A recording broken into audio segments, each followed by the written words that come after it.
order at 5:07. And if we could stand for the Pledge of Allegiance, I am asking everybody to remain standing. Pledge allegiance to the flag of the United States of America and to the republic for which it stands, one nation, under God, indivisible, with liberty and justice for all. So at this time, before we begin tonight, I would like to have a moment of silence for the members of the Bristol Police Department who were lost or injured as a result of a senseless and horrific act of violence.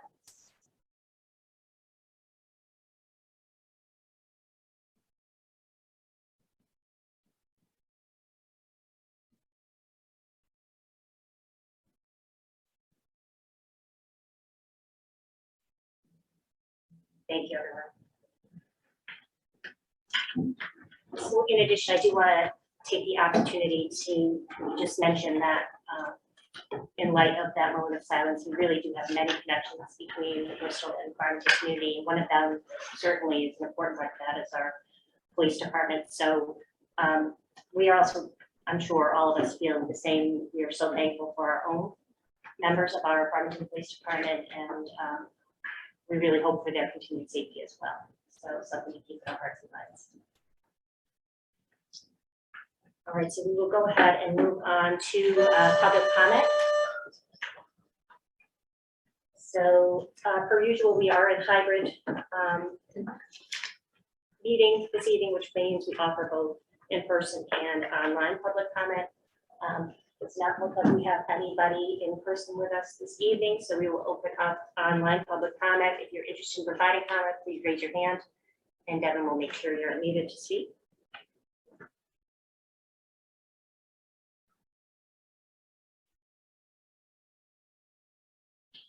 Not seeing any hands. I think we're all set. Excellent. So we'll move right on to item D, which is minutes. Could I have a motion to approve the attached October 12, 2022 minutes? Motion. All right, any discussion? All in favor? Aye. Aye.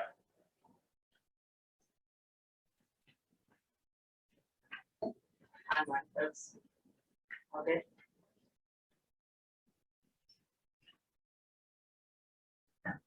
Yes. Good with that. All right, all opposed? All right, motion passes.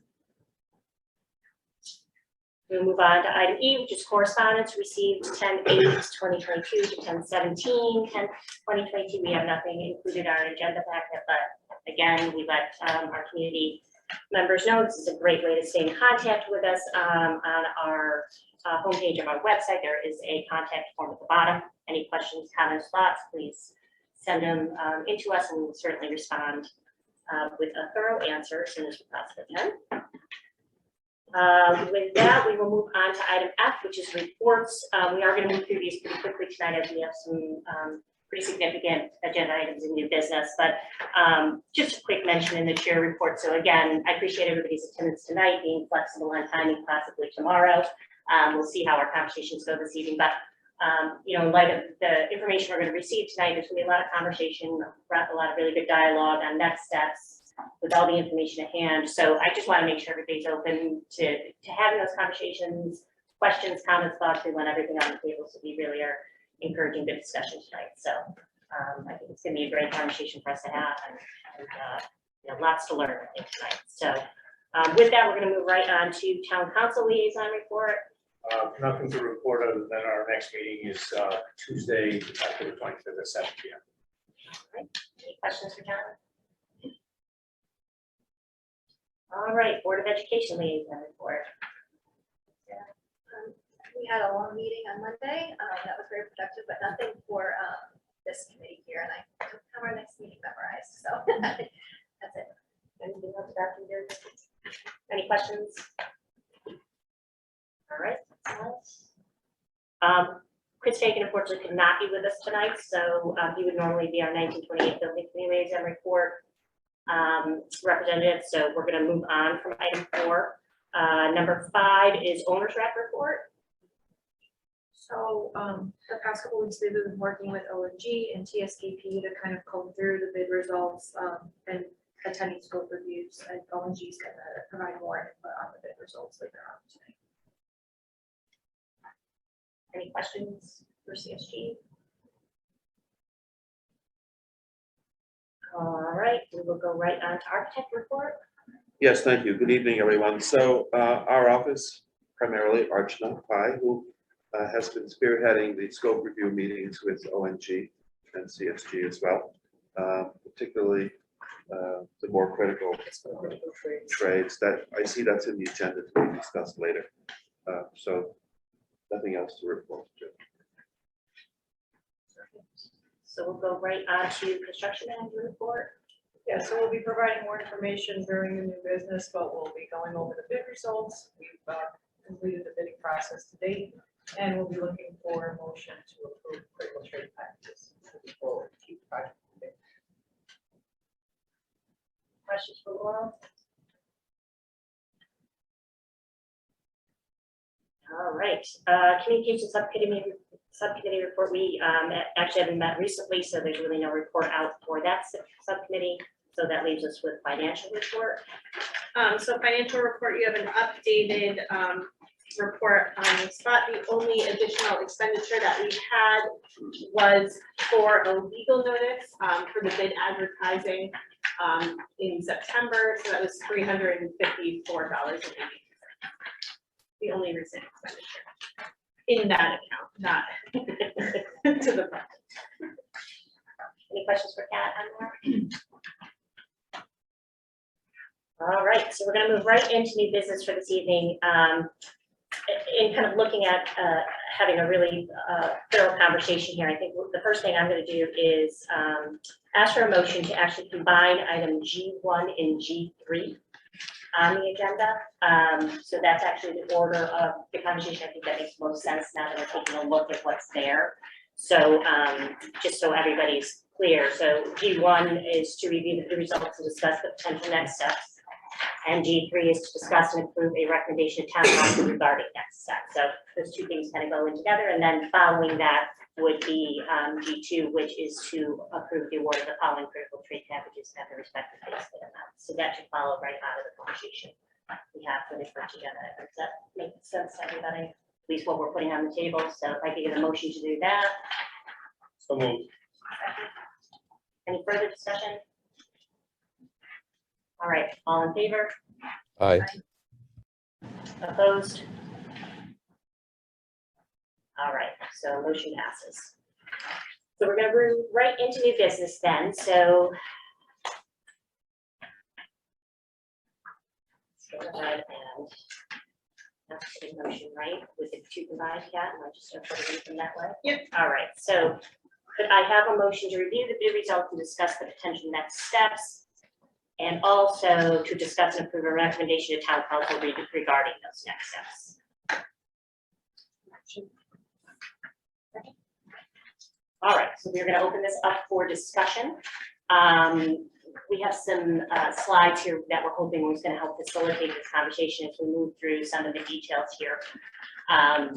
So why don't we go ahead and start. We're going to set a little bit of a stage here just as a reminder for the building committee. We've had multiple meetings now, if you remember, where we're kind of thinking about going out to bid, waiting for bids, and here we are, and to the point where we have the information we need to move forward and make some next steps. But let's think about some of the work we did from a pre-bid perspective. So remembering back to the value engineering exercises that we did at several points in the project to take a look at what the scope of work was, what the cost estimates look like, and how we're always reaching back to that balanced budget. So a lot of work, if you remember, at that schematic design, enhanced schematic design and design development, and at the construction document point to do value engineering and really try to keep ourselves within budget, which is obviously one of the main responsibilities of our committee. So keeping that in mind, that was a very large part of the work and effort being done to date. What that resulted in, if you remember, was that value management grand list. If you remember at our meetings, we had that entire list of all the items that were at least evaluated for value engineering. Some of those were approved, some of them were not. We had a few that were deferred that we had to make some additional decisions on later, but it did get us to a point where we had this value management grand list. And it helped us, as that statement says, accurately track what we were including or excluding in the project, and understanding what that meant to us moving forward. So through that, keeping those two things in mind, that process and what that end result was, that bottom statement is really important for us to understand in context as we move through our discussion tonight. So through the VE process to address the increased cost of estimates, $9,400,000 was cut from the project before the invitation of bid was released. So that was the efforts of all those that work above. That was the culmination of that grand list and the estimate of those items on that list. So to that point, these reductions do not include alternates. So if you remember, this was a very distinct discussion we had on value engineered items that were removed from the project budget permanently. And then we had items that were like, you know, these, we would really like to have these still in consideration, which allowed us to go out and still get a price on those items and take it into consideration once we understood what our overall budget was, right? So two very different things. Getting to, and Laura said something great to us earlier, was it was really kind of, there are two ways or methodologies or what was the exact word that you used? Yeah, I'm gonna remember. If they're methods, right? They're doing the same purpose, it's to try to track, keep the designs within the budget as the designs for. Right.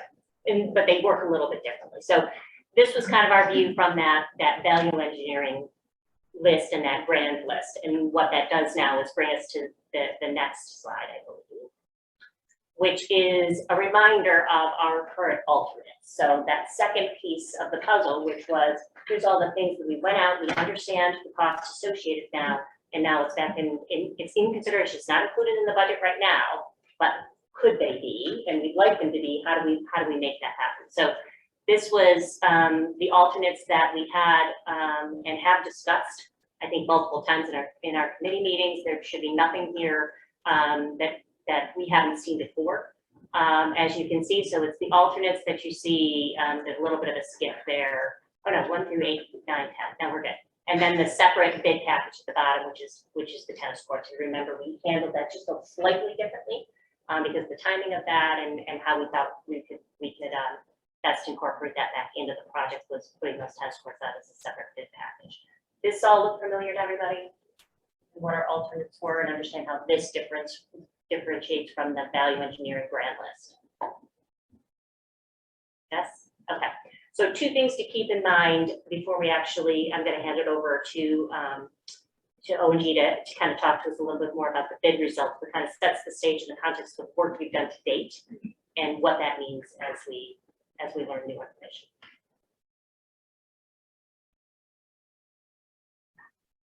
So Laura, I'm going to ask you to kind of give us a little bit background and just another reminder. It's good for us to hear about the bidding process, and we'll get some more details on numbers. All right, so just to remind everybody, we did go out to bid August 31st. We then held our pre-bid meeting. As the bidding was progressing, we were issuing addenda. Some of them were design clarifications or scope clarifications. Others were to extend the bid due dates for some of the trade packages. And you're going to see how we ended up bringing the trades in, the bids in at 3 different dates.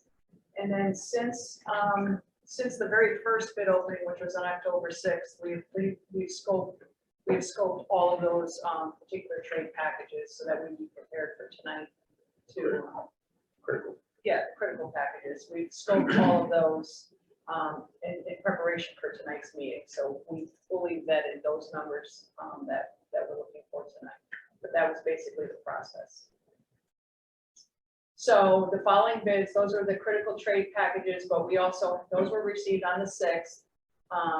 And there's one more that's in the next group. So those were received what was on the 6th.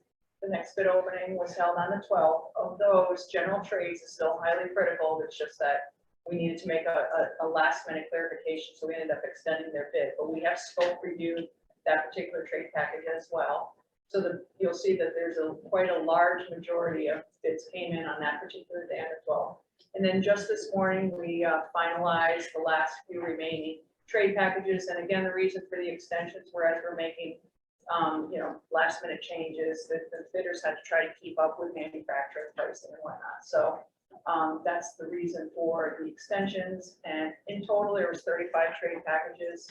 Again, we've received all the bids for all the trade packages as of this date. So as a result of where we stand, this is a result of where we stand. You can see that the original budgeted construction value was $115,600,030. With our apparent low bidders, again, I had mentioned I had scoped everybody that we received as of the 6th, as well as general trades. We have more work to do. But the apparent low bidder, so we're carrying those numbers, is $121,531,997, which is leaving us a shortage, if you will, of $5,931,967. I would like to just clarify that I had mentioned there's 35 bid packages. Four of those bid packages, we only received one bid. So O&G will be strategizing with design team and CSG to potentially rebid those 4 trade packages, because we don't know what that number really represents. It's not a true market value. So we will be looking at, is there a scope issue? It will certainly be drumming up more interest, maybe the way that we packaged it. So this is representing those, and I'll consider them higher bid amounts is in this total. Now you want me to? No, I can walk through these.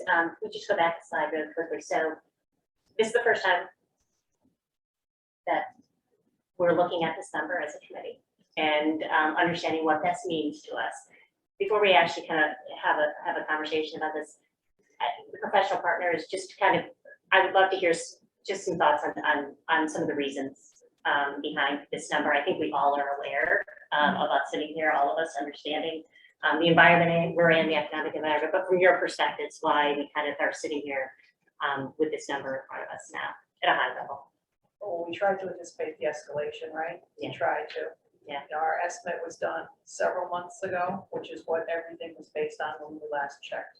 So it's a reflection of the market right now. When we went out to bid, there were other projects that we were bidding with at the same time.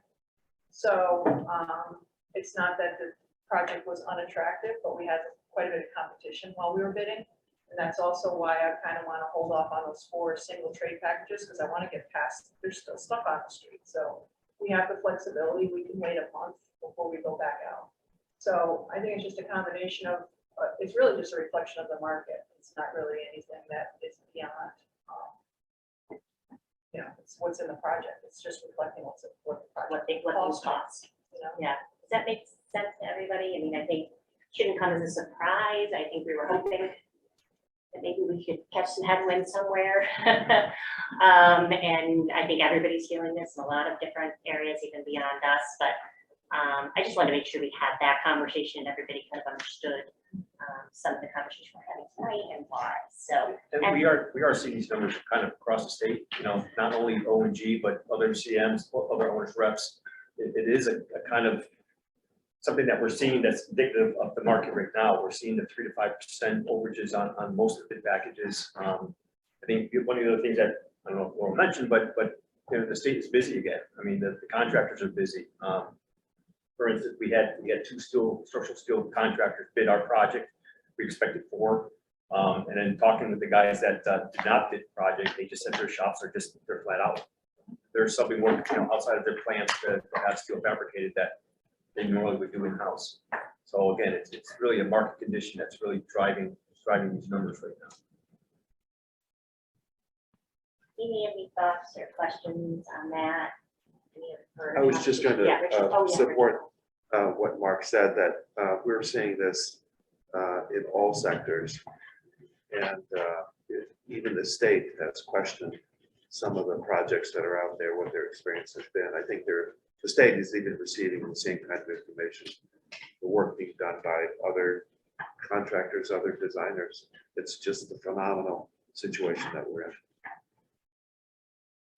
Yeah, I would echo that as well on CSG side and the experience that we're seeing on all of our projects. A lot coming back out, just been out to bid and coming back in that 6 to 10% increase range.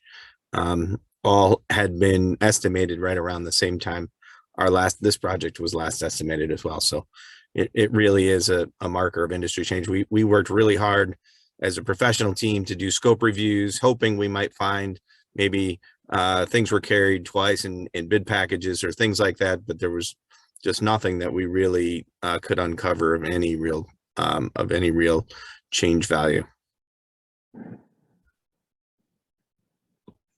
So, if it's usually 10% over, this relatively, I guess, lower than, you know what I mean, as far as being the overages, what It's is, not usually 10% over. That's not usual, that's not normal. I'm just, you know, when we're kind of communicating with the public, we want to get a sense of, are we trending in the same? Or less than that. Well, I think a better question is, we are seeing greater deltas between budgets and bids than we received here. That's what I was hoping to do. Yeah, I was kind of like, not that we're happy with these results, No, but no, we are. right, And there is a similarity between the packages that are having the overage and the packages that we found having the overages. So we are trending with all our other projects, as Mark said. Certain packages are difficult, they're having longer and longer lead times. The electrical package is one. Right. We're over That here. the team scoped for a very long time to really map out getting material when needed for the project. And the lead times that they're getting from the manufacturer are double, triple what we would have seen a year ago. Right. So those things are reflected in the risk that the contractors are taking, guaranteeing delivery on time and what they're gonna have to do to get the materials on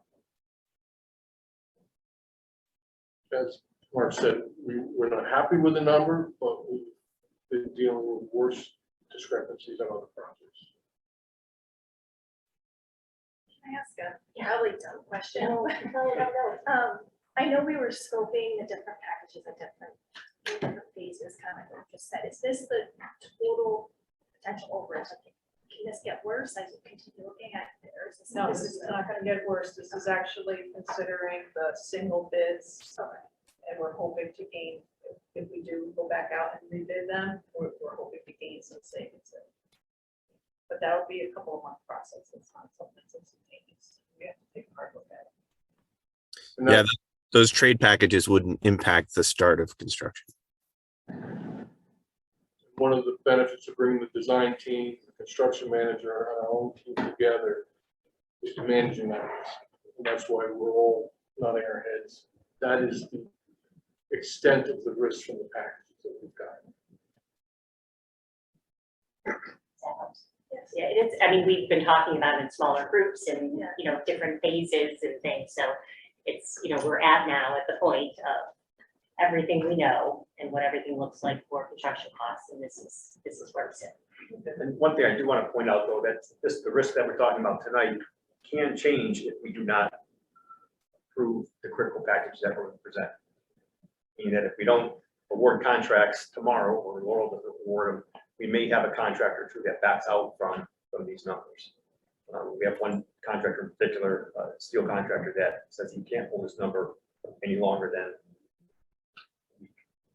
So it is critical to keep the project on the same basis, you know, progressing now, and that we start construction, you know, in a very short term here and stay on schedule. So That's a, I think that's a nice transition into our next slide here. If everybody's, I mean, that's the first time we've seen that number, so I just want to make sure everybody understands that in context, all the work we've done, where we are currently. And so now that leaves us with a question is, what next, right? What do we do?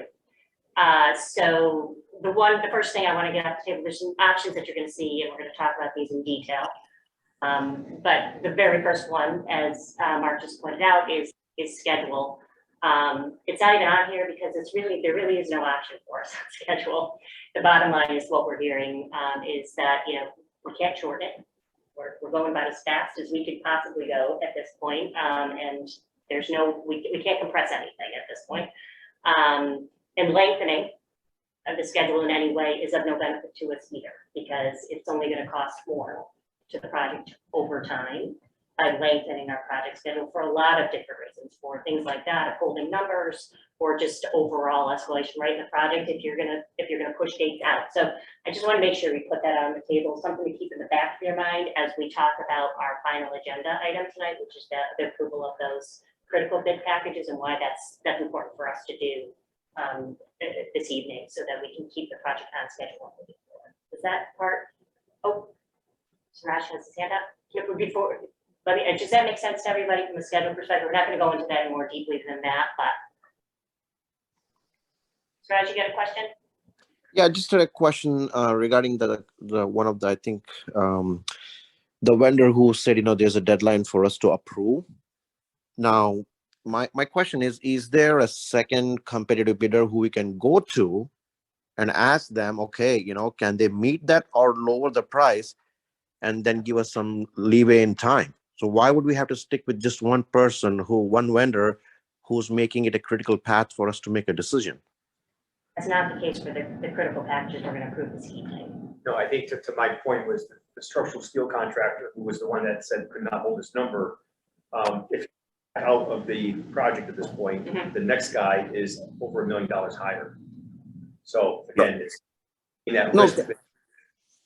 Can we not call the next guy and say, can you meet the price? And if they meet or lower, they can get the bid. I mean, what's stopping us from asking them, say, they can come lower? In public bidding, the rules of the process that we're under, the requirements of the bid need to be defined prior to receiving the bids, and post bid, you can't change the requirements without rebidding the job. So that's not an option that we could do. We could throw out all the bids and rebid, but when you're dealing with a budget deficit, rebidding is just going to constitute, on any of the critical packages, more time, which is then going to translate to a bigger budget deficit. A lot of the packages that we met with have deadlines to get into the manufactured slots so that we can actually receive our products when we need. And that's why ONG isolated the 8 packages that have translated into 7 contracts, because of the lead time of the materials and the time it takes to get a manufacturing slot. So that's just not an option under the public bidding laws.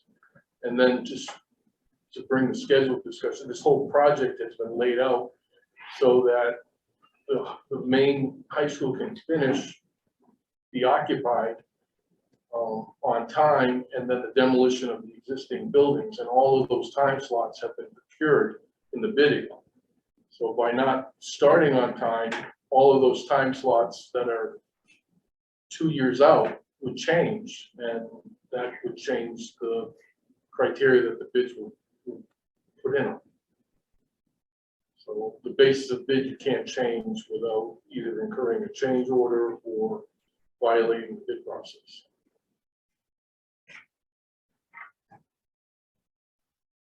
Did that help, Suraj? Just sounds like the process for public bidding is different than. Can we ask them to rebid only that critical path? Just the subsection of the package? Because since they already know the scope, it shouldn't take much longer for them to rebid. If we rebid the structural package, the bid information is not public because it's publicly open. And the low bidder is $1 million under the second bidder, of which they're all well aware. So you would potentially end up with new bids that were higher than the bids you already have.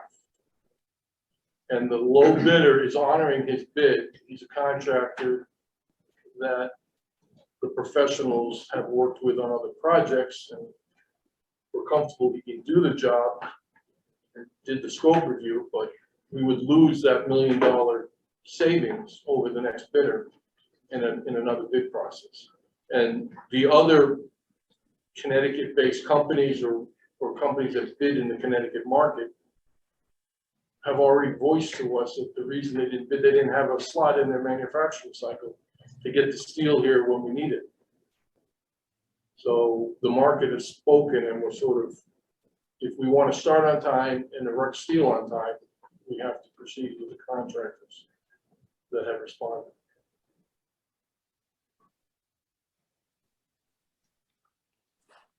Does that help, Suraj? To some extent, I'll let it go. I mean, I still feel for it because we are 2 years before we are talking. A lot of things can happen to delay between now and then, right? So we are in the beginning. If we have to squeeze out the price, we have some leeway here. And that was my thought. Because once we bake this in, then we are baked with the cost. So, you know. All right. Okay, so let's move on to kind of a discussion around each of our options or what can we do? We're gonna kind of walk through each of these one by one and have a conversation. If you remember now, we've got our bid results. We're gonna have this conversation and ultimately that second piece of the motion that we have on the table is what are our next steps there and what are we going to go to town council with as far as our recommendation to move forward based on the information that we have, right? Everybody good? Okay, so option one is a discussion on utilizing contingency and or FFP to cover costs. Option two is a reduction of project scope. And option three is going back out to referendum to ask for more money to cover the overage, and we'll have some conversations on what else possibly that could mean for us as well. All right, makes sense to everybody so far as we're moving through this? All right, so let's go right on to option one. Okay, so this is a discussion on utilizing contingency and or FFP to cover costs. Just some thinking here to help the conversation. I do want to make sure everybody asks questions, understands, so please jump in as we're discussing this. But you know, obviously, utilizing this option or pulling this lever of actually using the contingency FFP budget is going to allow us to cover that 5.9 million overage in base bid with dollars that we already have that are allocated someplace else right now. But there are some significant cons around this issue that we need to consider. So, you know, that's not the intent of those dollars, certainly, and I think we would all agree it's really not responsible for us to compromise the contingency budget this early in the project. That's usually for unknown risk and cost moving forward, and this is addressing something we know right now. So, and the cost for FF&E would need to be covered in the town's capital budget in the coming years with no reimbursement. So think about that. It doesn't eliminate the need for the FF&E. If we take the cost away, we've got to pay for it somewhere.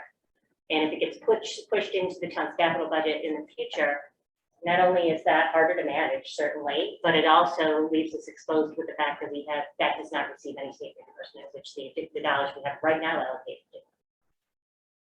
That makes sense to everybody? And some of you jump in if I don't say something correctly, as I'm walking through this. A lot of smart people in the room, so if I'm not reflecting it correctly, please let me know. And a big con here that we need to discuss is what this would do for us is it would get us back to base bid only. So what we know the project should look like right now, and with no alternates included, no tennis courts. Those are kind of the heavy hitters for us as far as the overall project scope and what we've discussed as really critical parts of this project. So although it would help us cover that overage, it still keeps us short of the projects that the community really stood behind. So we're really kind of looking at pulling this lever of utilizing contingency and kind of reallocating those sides is really a high risk, high financial risk to the project overall. Yeah. Could you remind everyone what the FF&E budget is and the contingency budget is? Yep, I'm good. I think FF&E is somewhere around 5 total for 900 wing and the high school, and contingency is around 6. So this option basically says, take that combination of what that's 11 million? It's Yeah. closer to 6 and 4, Richard. So it's closer to 10. But yeah, go ahead. If you take that $10 million, you could spend some of it now to take care of that overage of, that's 6 million, let's call it 6 million, leaving only 4 for contingency and FF&E. And that's why you said, it is risky It's very. to have such a low contingency and not having enough money for FF&E, having to spend it later. I get it.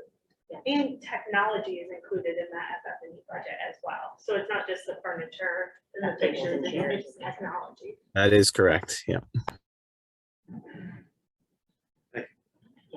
That's helpful. I do want to make sure that we're having a conversation about this. Does this make sense to, it's a lot to take in. I want, maybe if you're like me, you want to hear it all and then kind of assess what, so, I won't be offended if people don't want to ask questions along the way. I completely understand. Let's have the full conversation, and then once we have all the information on the table, have the discussion. But does this one make sense to people as far, it is an option, but that's pretty high risk for us from a project perspective. Yes. All right, so let's move on to option 2.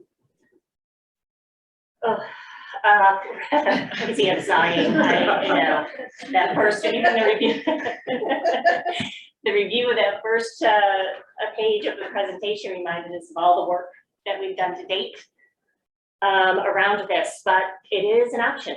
It is an option to further reduce the project scope. I wholeheartedly believe there is no pro to this option. I can't think of one as far as how this would be beneficial to the project at this point to reduce the project scope. Let's talk a little bit more about some of the cons. Based on all that work we've done, that grand list, looking at alternates is not guaranteed. I think we can all agree that further cuts are going to put us into that category of that first bullet. We're going to start talking about really seriously impacting educational programming with additional cuts on the table.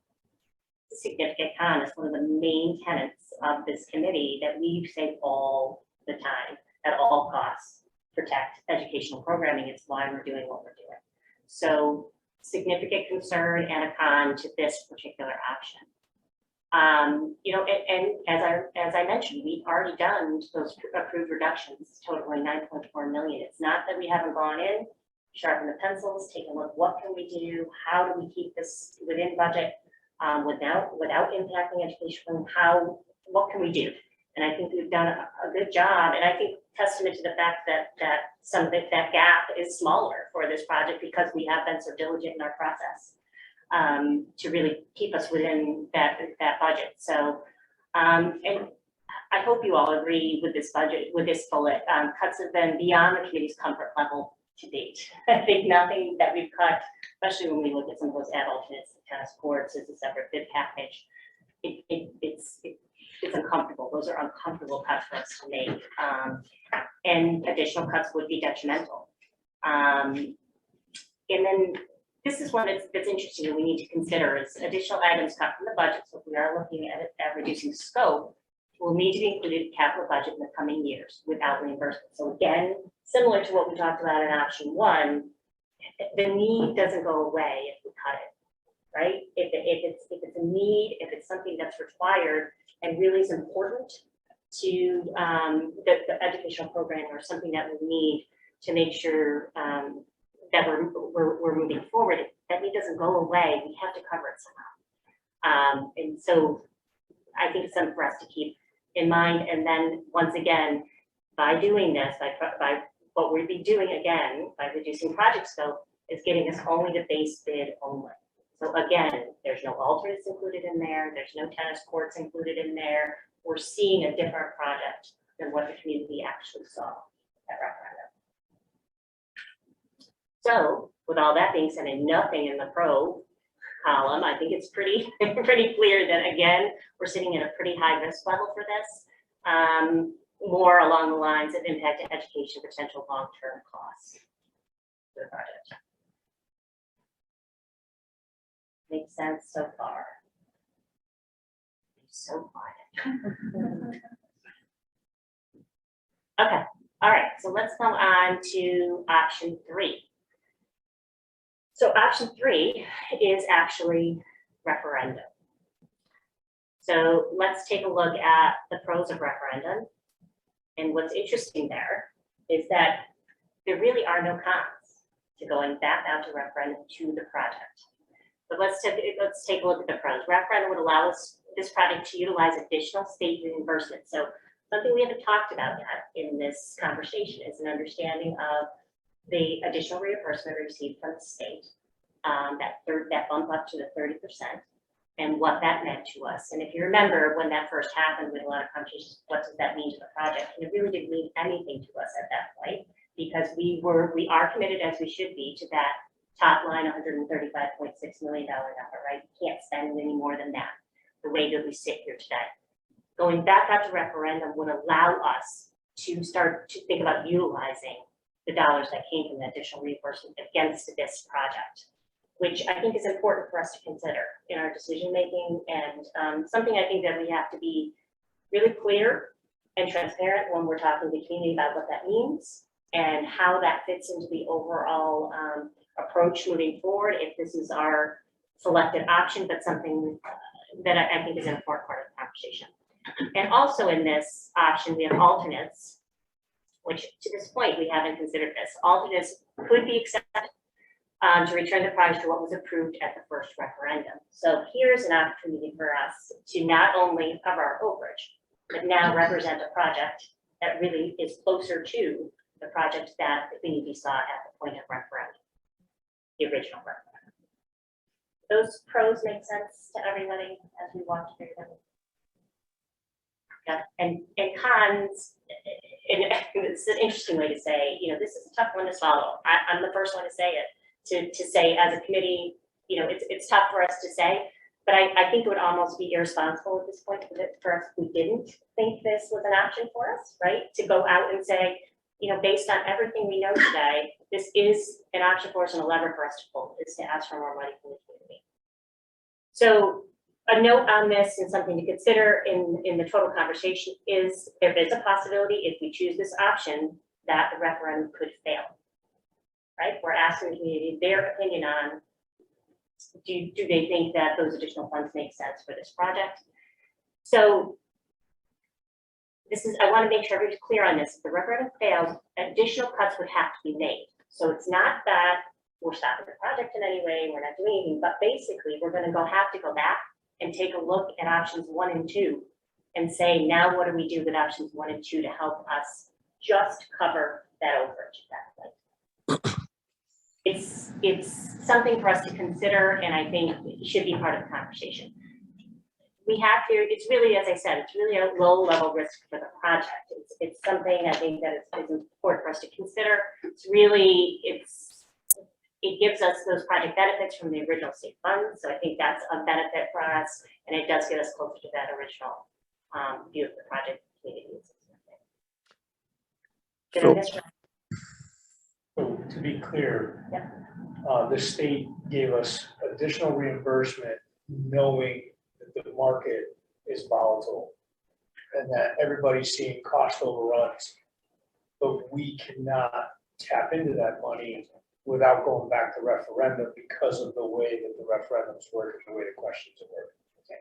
So if it failed, we would basically be stuck to that original number. At And we would have to 1.96. come.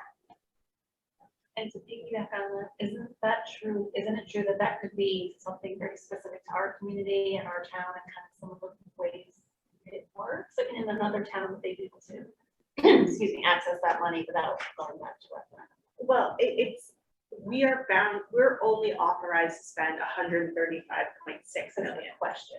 because that's what was Because that approved at specific referendum. question. And that would be the same in any other community, what they're authorized to spend. Correct. So with the project, no, we have overages, we can't go over that 135 without going back out. Right.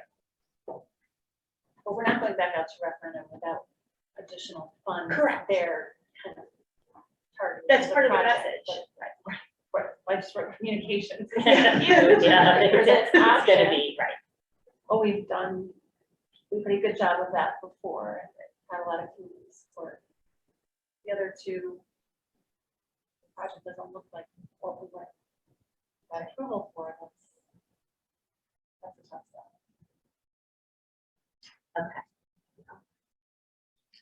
So we're gonna well, this is it. This is the information we have in front of us, opened up for conversation. Our goal here, I'm gonna make sure we get, ask our online participants as well, make sure that they're okay and have any other questions. But, remember, review the bids, understand what our options are, and then talk about as a building committee, what kind of recommendation we want to move forward with.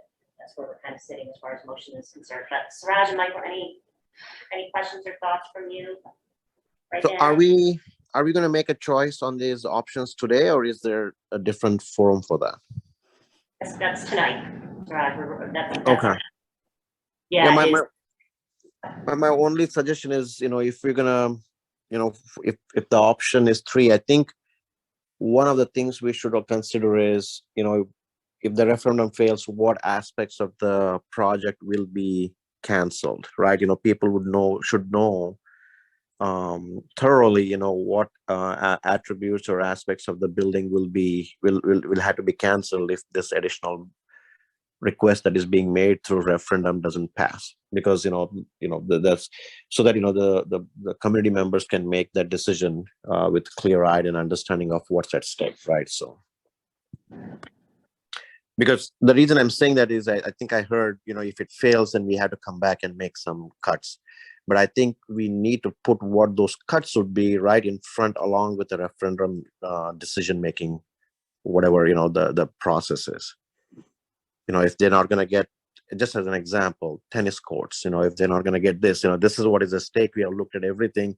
These are 5 or 6 or whatever those elements are, would be at stake. Because just asking, we have to still figure out what should be cut. I think then we would come across as not fully prepared and looked at, because that would also create a thought in some people's mind that, we have not looked hard, as for finding savings or some kind of opportunity. So all of this should be on the table if you're going to go with option 3 for them to look at.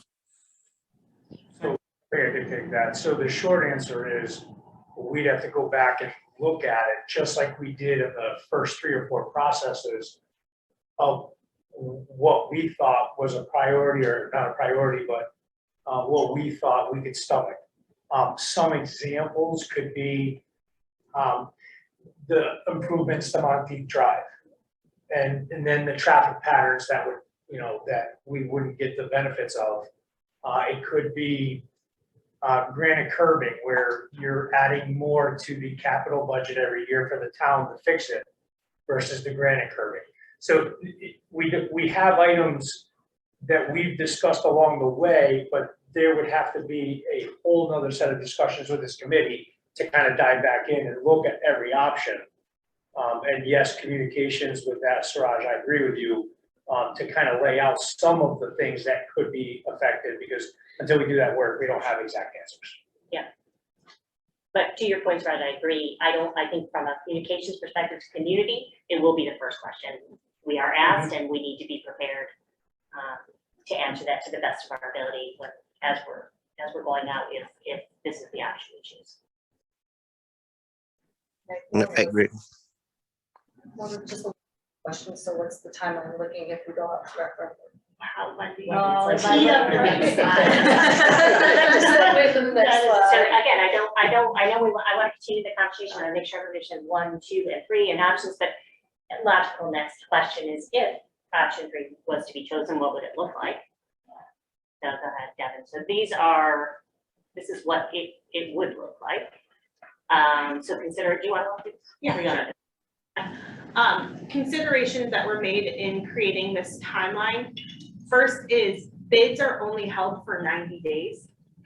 So that brings us to roughly early January of 2023 until these bids expire. We also had to consider our town charter, where whenever we have a referendum, there's a town meeting 10 days before. So that kind of backs out their schedule a little bit more. And then there's the upcoming holiday season within those 90 days. So what the thought would be moving forward, if this is approved tonight by the building committee, would be to go to town council with the recommendation to their meeting next Tuesday, October 25th, and present this, give our recommendation, say this is what we're looking for, and hopefully, if they're on board, get consensus from them that this is the right direction to move in. We have a building committee meeting, because obviously communication is huge. We have a building committee scheduled for November 9th. We would suggest converting that to a community meeting where we have an opportunity to present this information to the community at large rather than having a typical building committee meeting. The idea would be for town council to send this to town council, to town meeting and referendum at their November 15th meeting. You know, if you remember from the first referendum, once they send it, that triggers the blackout period. So that blackout period would start November 15th with a goal of a proposed referendum on December 8th, which is before the holiday season. And then you would have November 28th, which is 10 days before the proposed town meeting. So in building this and backing everything out, we thought an early December referendum would be better for people to have an opportunity to come out to vote. You also, with that 10 days, you don't want to have the town meeting on New Year's Day or the day after Christmas or Christmas Eve. You know, there's just so many bad days to hold that in the last couple, 3 weeks, first week of the year. So this was the best way to get us there within the 90 days. Just some communication bullet points. After town council, we would like to send out a newsletter, obviously explaining everything to the community, having that community meeting on November 9th, and then like we did the first time, an explanatory text newsletter, which is allowed as long as it's approved by our attorney during that blackout period, after the town council sends it to town meeting or referendum. So it's quick, it's definitely aggressive. I have a question. Yeah. So bids are open for 90 days, but we'd be awarding critical packages tonight. Is there any legal risk of doing that, knowing that we still have a referendum possibly about further costs? What's that? You guys want to help with the risk to, I think the risk for not awarding the critical packages is more. I think It's large, yeah. We know that we're gonna lose the low bid steel guy, right? So there's $1 million right off the bat that we're gonna have to make up Right. during this process, additional PE, cutting the scope if the referendum doesn't pass. But we're also gonna slide the entire schedule if we don't start based on the bid schedule now. So right now, we plan on awarding contracts tonight, hopefully. Having those contracts go out in the next few days and really getting contractors started out on site here by mid-November with some site work and foundations and structural steel. So the project will start pretty much immediately. If we slide off and not award those contracts, the entire schedule is going to slide off. So instead of turning over to school in August of 2024, it's going to be probably mid-year of 24, 25. And we're authorized to spend that 135.6 already. So the Correct. project Correct. is moving. We'll build the high as school for scheduled. the amount that was appropriated. It just may not be the entire, might not be everything that was originally promised in the So initial. what would we cut with the outside those contracts though, since we're looking into the contract, right? Not necessarily, because if we're talking about the site contract, if we were mentioning that the Monty is taking that out, it would just be a negotiation after the fact. It's work that's not scheduled for a year or two, so it's not gonna hurt the Okay. schedule at all. But it'll just have to be a negotiation at that point, by credit. It would be a reduction of the scope and a deduct change order to their contract. Correct. One of your question included, what's the legal, there's no legal risk. Okay. There's no violation of protocol or procedures. The project always was gonna award these packages early. We set that stage many meetings ago as how the schedule would be maintained. It would just focus the cost reductions in the areas that we're not proceeding on, and we wouldn't be proceeding on the alternates either way. Right. So the alternates aren't being released with this early package, only the base one. So we're not violating protocol, procedure, or what the committee is authorized us to do. Or I think maybe, Sarah, and I don't want to put words in your mouth, but even the contract itself, I think, right? That's Yeah. kind of what I think that's the question, but the contracts are built around, it's okay if if the scope of work is reduced, Right. even after Correct, is it, right, is that part of it? Because I'm trying to think like based on what, Yeah. making sure that we're not doing something that's Right, I didn't want after us the to fact. be committing to something that then we just simply can't pay for. I mean, I'm Well- assuming you all reviewed that, but I just wanted to understand. Yeah, sure, that's a good question. So again, we know that we can in option 1 and 2, it's just not preferred. Right, so we have to go back and look at the contracts we're talking about tonight and look for some scope reductions there.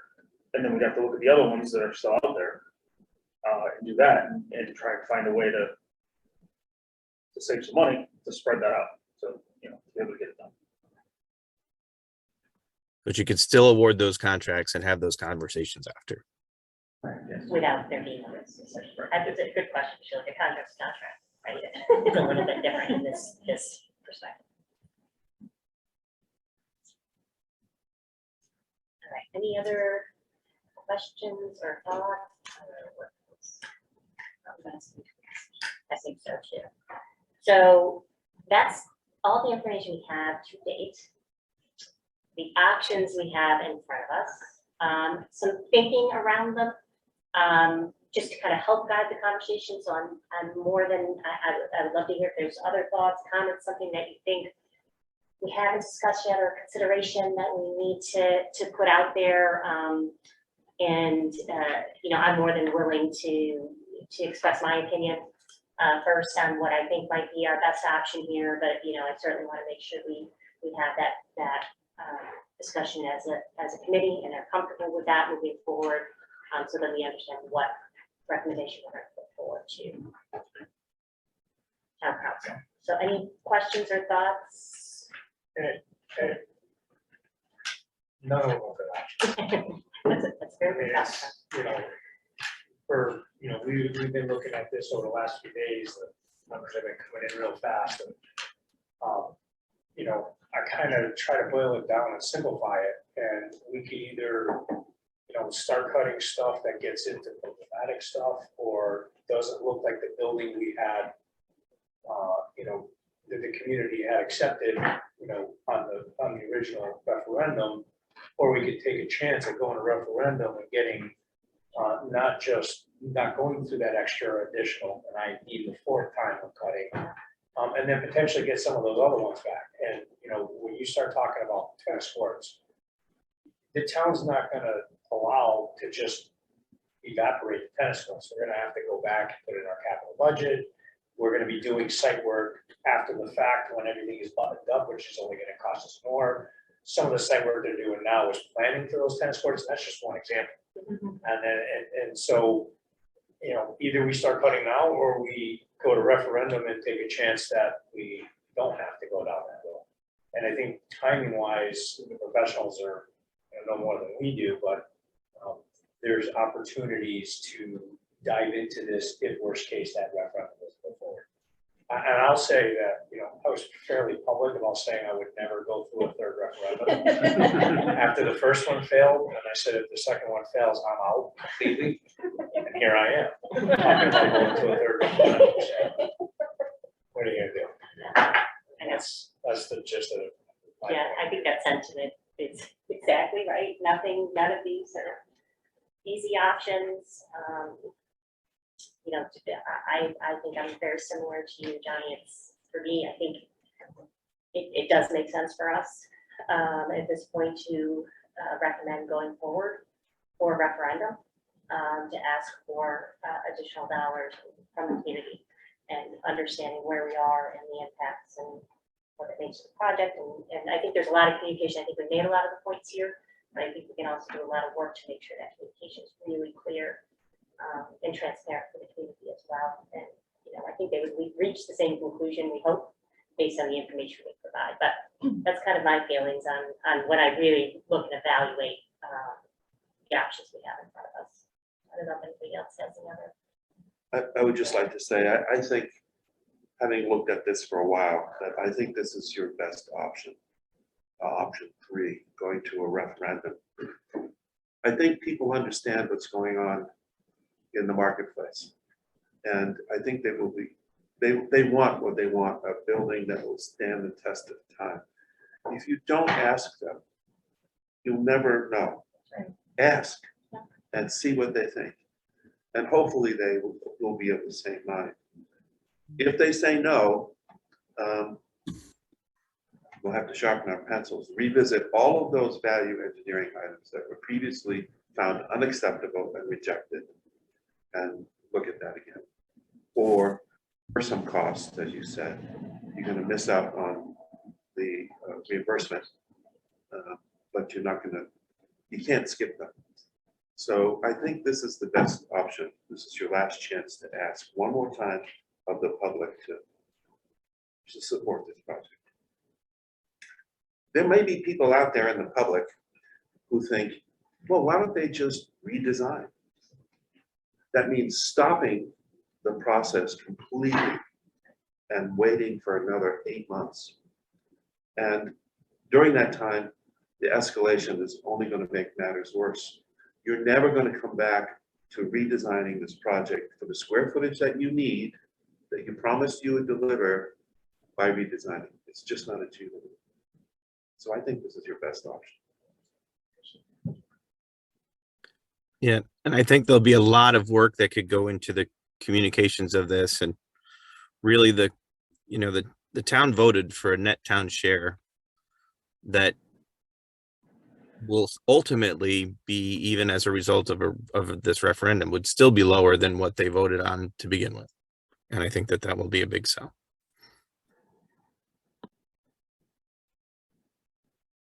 I'll just say, I agree. I don't love the other idea of going on the referendum either at all.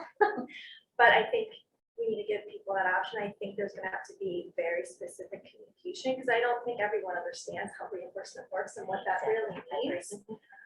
So that's gonna have to be explained really well. I think Suraj had a good point of explaining to, we have to be specific about the impacts it would have on the current design that we had, and what we'd be losing out on, and what we've already lost out on, and what those alternates are that we just don't have. And I don't think people do know that. So it's a lot to do in a very short period of time, but I do think it's our best option. And one thing around that communication, if the referendum recommendation is made tonight and we go to town council with that next week, our finance director, Joe Swecky, is working on updating that financial forecast that we used before referendum to see where we're at, slotting in whatever that amount is, if that's decided, and kind of seeing how things have changed since 2021 when we created that. So that's going to be a huge communication tool, because this one is not so much about the scope. We want to bring the scope back to what it was. The messaging is going to be all about the cost.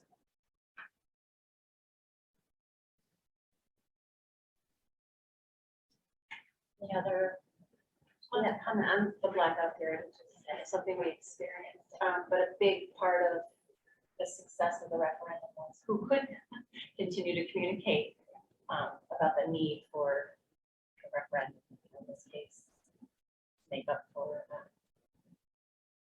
market escalated costs. But so I hope we have our community partners, our people out there that did such a good job to bring it forward and get people educated and kind of continue that one longer as a committee.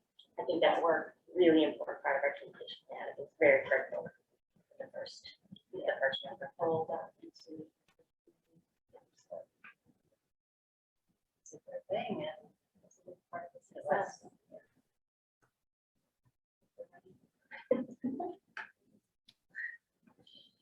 Meg, I'd share that, as others have, that I think people in Farmington recognize that the economic conditions that we're in right now are not the same as they were 2 years ago.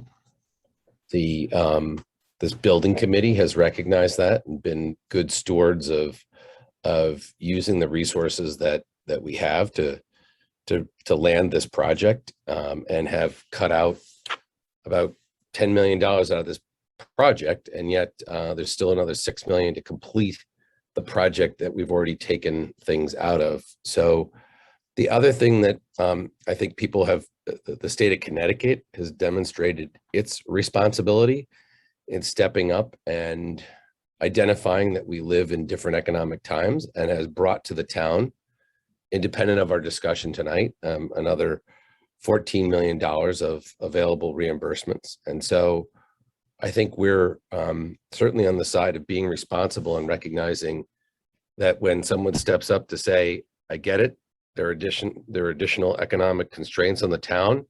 Here are additional resources to address those, that it would be incumbent upon us to exercise using those resources for the purposes that they were intended to offset these increases that we're experiencing right now, and bring this project back to a place where we deliver a school and the resources on that property that are consistent with what we identified when we set out. And I think that the third option is a responsible way of addressing that.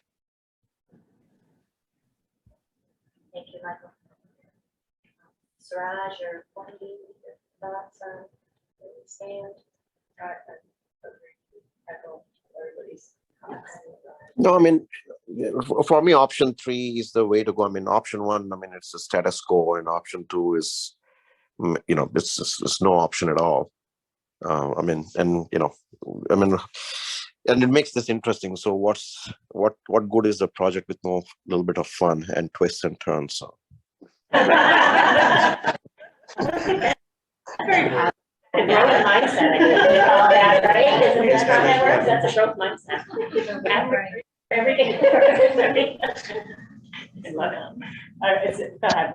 Well, the only thing I would just add is I think that the communication part is gonna be a key thing. And then just, my mind's spinning. I know, it's hard. Visualizing what we're gonna do as a committee and subcommittees and how we're gonna push the information, the graphics and the details together. So I agree, option 3, I feel like I know. is the best option as well. I think absolutely 100% of communication we all acknowledge, as it always seems to be. I think is the communication is so critical, and but I do think that we've set some really good standards around that communication. Our transparency, clarity on communications up to this point, I think hopefully been super helpful for the community. So I think if we keep that diligence, that we can really represent this in a way that makes the most sense for people. Again, it's always about making sure that they have all the information they need to make an informed decision. That's really what we're doing. And so as long as we keep that mindset, I think that's the best way to approach this. Did I get all the voting members here, I believe? All right, we're not going to vote quite yet. Got a little more discussion. We got some next steps after this, but it sounds like to me, in the final motion, we'll talk about what this, using option 3 as our recommendation to the town council moving forward.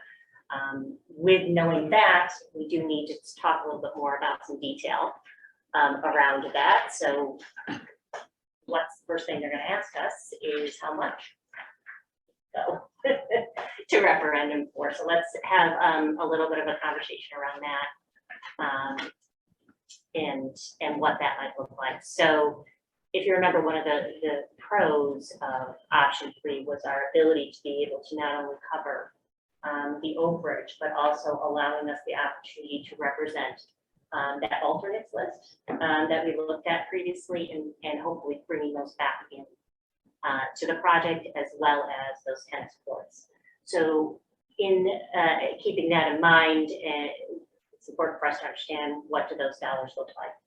And this is a representation of those, the total cost for those alternates. I just want to talk a little bit about what that including markup each, so everybody's clear.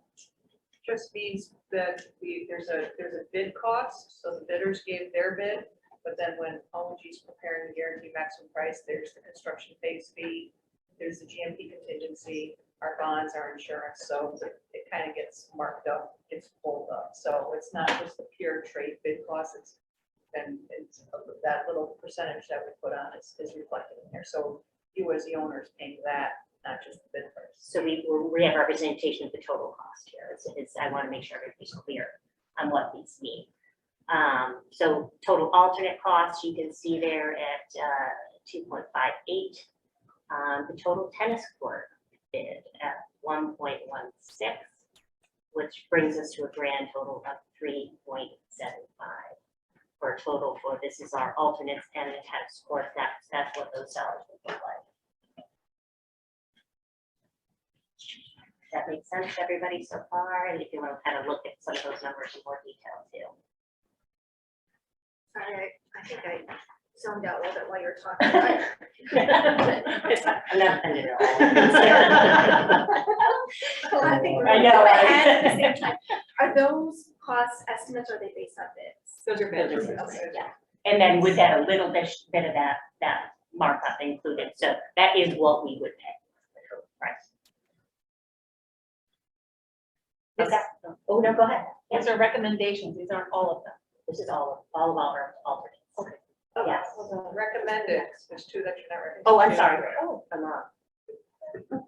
That's why you guys are good, like jump in when I say something wrong. So, okay, go ahead to the next one, sorry. So those are the prices that will last for 90 days. Yes. Yes. Okay.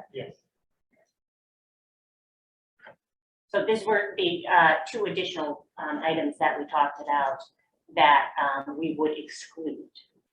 So construction of the ball field, and then we had, if you remember, we had, this is still confusing to me, the deduct as an alternate. It's, but I know. here we are, and the bottom line is we're not including it, so, but deleting abatement and demolition area deemed existing high school. So this was something that was on our radar all along. I know, I like to do all ads. Yeah. It makes it easier to understand, but at the last minute, the idea of saving some money by demolishing less of the existing high school and doing less abatement work came up. It was the only way to handle it. This is the deduct.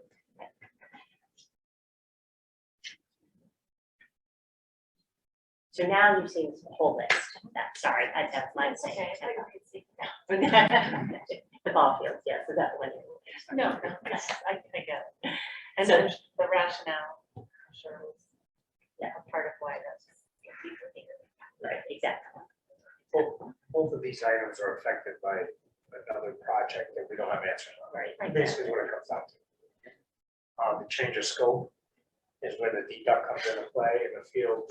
Where if it, whether the community just doesn't do it in 1928 would affect that. So Right. we can't sit here today and say yes to these, when we don't really know.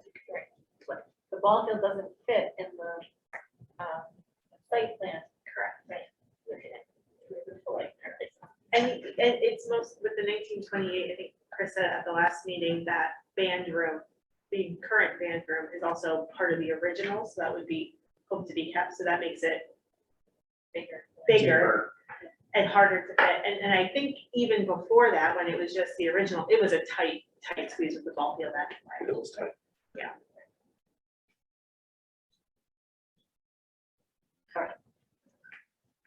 Everybody good so far? So now what we're gonna take a look at is everything on one page. So our base bid amount over budget, as we talked about, the 5.9. The tennis courts at 1.1, and that total alternate amount at 2.5, which puts us at a total amount of $9,684,023. So with that in mind, if we're talking about going to referendum, what we want to do obviously is be able to cover that total amount. So in looking at that, a recommendation might be that we would go back to town council, asking for an additional $9.7 billion to support the project. To piggyback on what Michael was saying earlier about being stewards and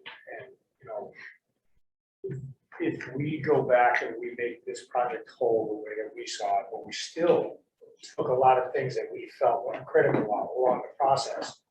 The state of Connecticut has decided to give Farmington an additional $14.7 million. We're not, this isn't, oh, whippy, let's get more money and get more stuff and add it. I don't, what you guys, what we're proposing now is strictly to bring back the project the way we intended it and go to, 9.7 versus the 14.7. Just because it's there doesn't mean we have to spend it. And I think that the project stands for itself by going at the 9.7. very defensible ask, right? We're going back and saying, this is exactly why we're asking for this salary. These are based on actual bid numbers, Actual numbers, right? no longer estimates.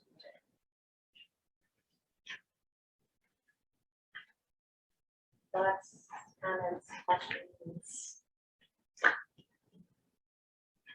Anything from Suraj and Michael online?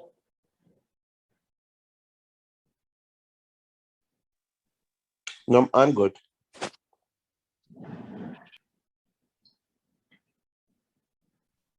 Good as well.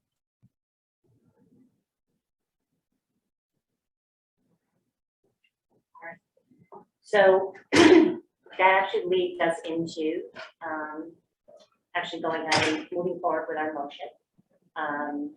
But I just want to make sure one last, is there anything, any thoughts, questions, everybody understand? I think it's pretty clear, to be honest with you. I'm not sure there's much debate to be had about the options, other than what we've done to date and this discussion that we're having tonight. So I just want to make sure everybody understands. If there's any one last question or anything else before we go ahead and move the motion. Is there a possibility they could come back and say that, just move forward with the 6 million versus that alternate?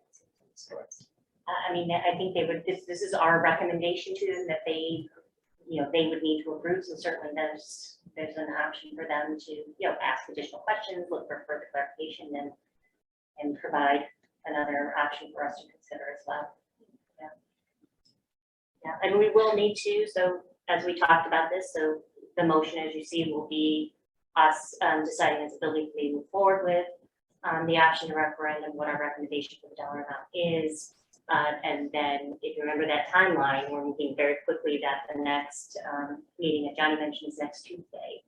So we would be in front of town council next Tuesday with this recommendation. That's how quickly we're moving on this, because it is important for a lot of reasons that we do that. But we'll need to have, I said, I think the communication work is done around that. I think we can present this same level of thinking and have this really make a lot of sense. Copy the recommendation.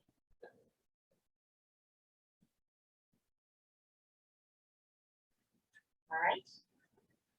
Can I ask, if Oh, I yeah, may, go can ahead. I ask if you Yeah. could show us that timeline again? Yeah.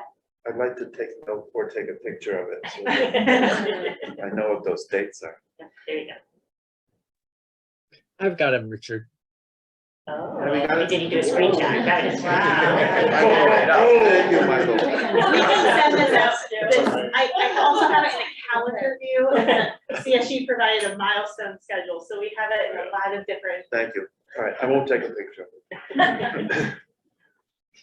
Okay, all right, so why don't we move on to the next slide there, Devin? So based on the conversation and discussion tonight, we're gonna go ahead and fill in some of these numbers here so that we're all comfortable. So I am going to ask for a motion that says the Farmington High School Building Committee recommends that the town council recharge the Farmington High School Committee to prepare for a second random vote to appropriate $9.7 million in order to utilize the additional $14.7 million in reimbursement from the state of Connecticut to address the overages in the trade packages and alternates as a result of cost escalation and restore the project to what was voted on at referendum by including alternate numbers 1, 2, 3B, 4, 5, 6, 9, 10, and the 10 schools. Represents what we all understand tonight. You want to put that list up there, because you listed them off. We can just Yeah, we'll read them again. Read them again. and- You want to type them in, Devin? No, not type them in, but Go just. to- go to the just so you list. have Oh, a I'm sorry. slide No, that's go this numbered. way. Oh, the numbered side. Yeah, just so we're very clear. Those are all of them with the next to it. but You see the thing, so there's where you see wood ceiling is alternate 3B, operational operable wall is 9, ground face block is 5, porcelain tile number 2, operable windows is number 6, the soffits are number 4, the elevator number 10, and the horizontal sunshade is number 1. Those were all the ad alternates, and then you see the tennis courts down there as well. So And the is next that slide the is form what's of a not. motion we should Correct, second? yeah, We so should to Kathy's maybe point, Go to the next slide. And just to that's make sure everybody's clear, this is what's not included in the motion. All right, so get that motion. Right, the numbers out fast enough. It's everything with 7 and 8. All right. And you're gonna skip the numbers. So put the motion back on. All right, so I need to, can somebody make that motion for me? Motion. Go ahead. Go for it, you can read the whole thing. Well, I guess I only had just one comment to address the overages and trade packages and alternates. I just want to make sure it doesn't sound like it's an overage and alternates too, because it's like coverage overages. My grammar's not that great, by the way, but just. Oh, she's saying if we're not implying that there's overages in the alternate. Correct. The way it's stated, The way, overages the in the order trade of it. packages And I know that the and overages are, alternates. yeah, I know that as well as Yeah, As you can say well. as well as. alternate, yeah. Yeah. Just sorry, No, just I- that small detail, but Yeah. just want to make sure people aren't thinking that there's an overage on alternates too, that it's an overage on the actual. trade Correct. package. Correct. And then I'll motion, unless Johnny has something. No, I was gonna just read the whole thing from scratch, so that. Did you do In that a as form well of as? a motion. Huh? Yeah, as well as. Go ahead, John. Do it. I make a motion that the Farmington High School Building Committee recommends that the town council recharge the Farmington High School Committee to prepare for a second referendum vote to appropriate 9.7 million in order to utilize the additional 14.7 million in reimbursement from the state of Connecticut to address the overages in the trade packages as well as alternates as a result of cost escalation, and restore the project to what it was voted on at referendum by including alternate numbers 1, 2, 3B, 4, 5, 6, 9, and 10, and the tennis courts. It's all right. Well, I'll not second. It's a very long, did you second? Second. Okay. All right, I'm gonna ask for any further discussion before we vote. Okay, all in favor? Aye. Aye. Aye. All opposed? Any abstentions? We are unanimously passed. Okay. Thank you.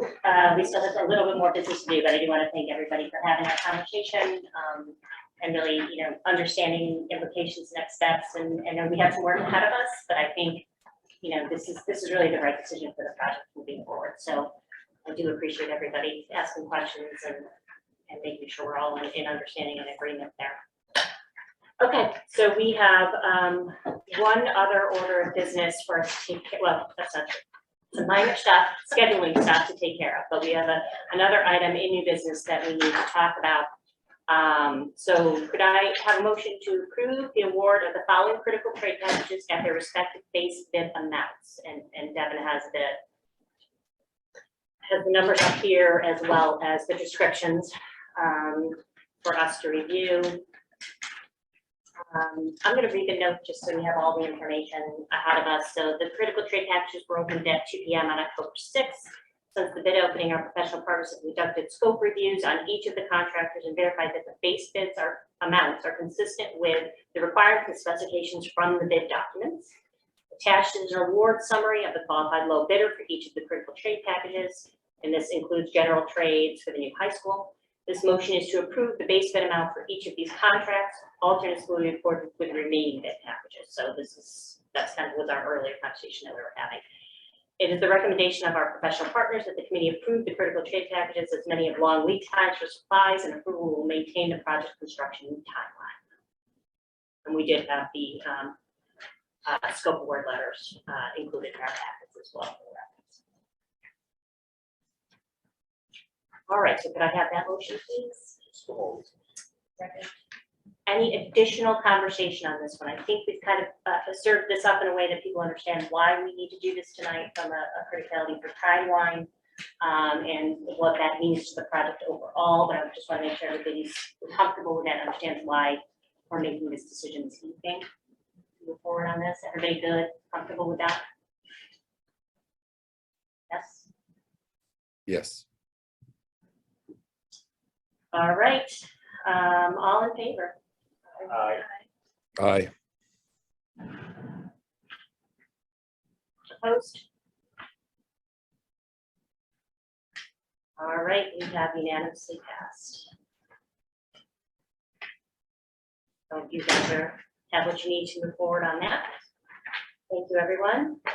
So we're just gonna move on to just to kind of sort some scheduling other business. So based on our conversations tonight, the timeline that we've seen, that is so tight based on moving forward on referendum. I'm going to actually ask for a motion to cancel the 10/20 meeting. So that's our meeting that we had previously put on the schedule for tomorrow night. We put that on there just in case we needed further conversation or discussion. I believe we've met all the requirements this evening, so no requirement for us to meet tomorrow. So can I have a motion to cancel the 10/20 building committee meeting? Motion. Discussion. All in favor? Aye. Aye. Opposed? Motion passes. And then we're also going to talk about a motion for, it's a meeting coming up. So could I have a motion to cancel the 10/26 building committee meeting? So that's the building committee we actually already had on the schedule for next week. Based on the conversation, our decisions this evening, what we thought made more sense was for us to keep communications on the agenda for next week, so that meeting will not be canceled, and if we need to extend additional time communications, as we have all noted tonight, that's going to be an important part of our next step. So it would be canceling this meeting, but keeping the 4 o'clock communications meeting on schedule. Make sense to everybody? So if I have a motion to cancel the 10/26 building committee meeting. Motion. Second. Any further discussion? All in favor? Aye. Opposed? Motion passes. All right, can I have a motion to adjourn, please? Motion. Second. Discussion. All in favor? Aye. Aye. All right, we'll adjourn at 6:34.